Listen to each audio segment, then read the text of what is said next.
Les articles de Smalcald, 1537, article 15, des ordonnances humaines.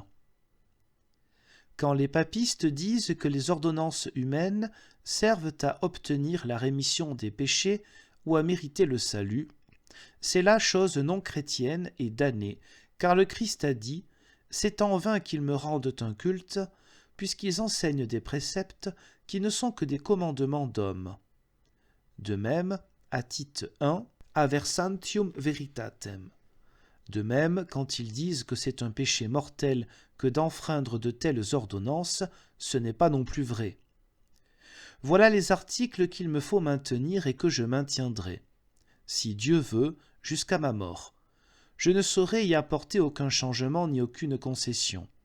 Mais si quelqu'un entend concéder quelque chose, qu'il agisse selon sa conscience.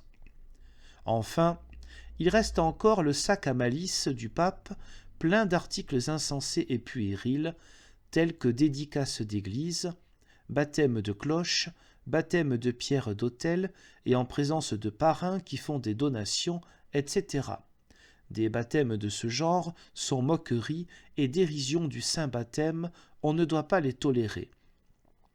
Puis viennent des bénédictions de cierges, des bénédictions de rameaux, de galettes, de friandises, d'avoine, etc. À vrai dire, ces choses ne sauraient être bénies ou être appelées bénites. Au contraire, ce sont de pures moqueries et impostures. Et ces pratiques de charlatans sont innombrables. Nous le remettons à leur Dieu et à eux-mêmes, afin qu'ils les adorent jusqu'à ce qu'ils en soient là. Quant à nous, nous entendons qu'elles ne nous importunent pas. Signature des articles de Smalcald.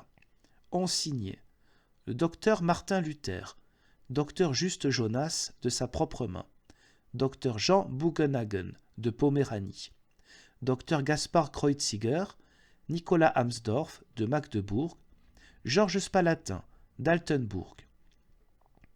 Moi, Philippe Melanchthon, je reconnais comme pieux et chrétiens les articles ci-dessus.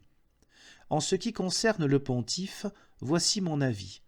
S'il admettait l'Évangile, et dans le souci de la paix et de la sérénité de tous les chrétiens soumis à son autorité, dans le présent et dans l'avenir, nous-mêmes pourrions, de droit humain, lui concéder une supériorité sur les évêques que d'ailleurs il détient.